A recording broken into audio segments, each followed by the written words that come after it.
Yaxshi logopedni qanday tanlash mumkin? Bu yerda mutaxassisni qanday tanlash kerakligi haqidagi fikrlar ro'yxati keltirilgan. Birinchisi, shaxsiy hamdardlik.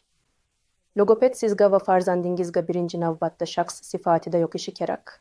Ikkinchisi, ta'lim va sertifikatlash. Mutaxassislardan ularning ma'lumotini tasdiqlovchi hujjatlarni so'rashdan tortinmang. Masalan, oliy ma'lumot diplomi yoki kasbiy qayta tayyorlash diplomi, malaka oshirish sertifikatlari va guvohnomalari. So'nggi malaka oshirish kurslarining sanalariga e'tibor bering. Logoped o'z bilimini tizimli ravishda, kamida har 3 yilda bir marta va kamida 16 soat hajmida oshirib va yangilab borishi kerak. Yana, logopedni tibbiy kitobi bor yo'qligini ham aniqlasangiz bo'ladi. Uchinchisi, bolani bilan o'zaro munosabat. Mutaxassis mashg'ulot davomida bola bilan qanday muloqot qilayotganini kuzating. Bu muloqot uslubi farzandingizga mos keladimi?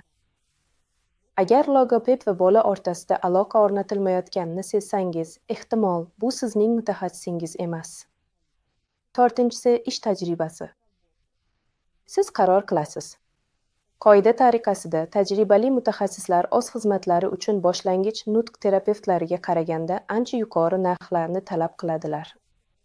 Tuzatish ishlarining muddati, qo'llaniladigan usullar soni, bola bilan aloqa o'rnatish va buzilishlarni aniqlash tezligi ham farq qilishi mumkin. Ammo ko'pincha yosh mutaxassislar bolaga yordam berishga ko'proq qiziqishadi va bilim va tajriba orttirishga ishtiyoq, moslashuvchanlik va qiziqish ko'rsatadilar. Beshinchisi, tavsiyalar va sharhlar. Ko'pincha ota-onalar logopedga sharhlar asosida tanlaydilar. Lekin unutmangki, bolalar har xil va siz logopedga murojaat qilishingiz kerak. U bolangizga yordam bera oladimi yoki yo'qmi?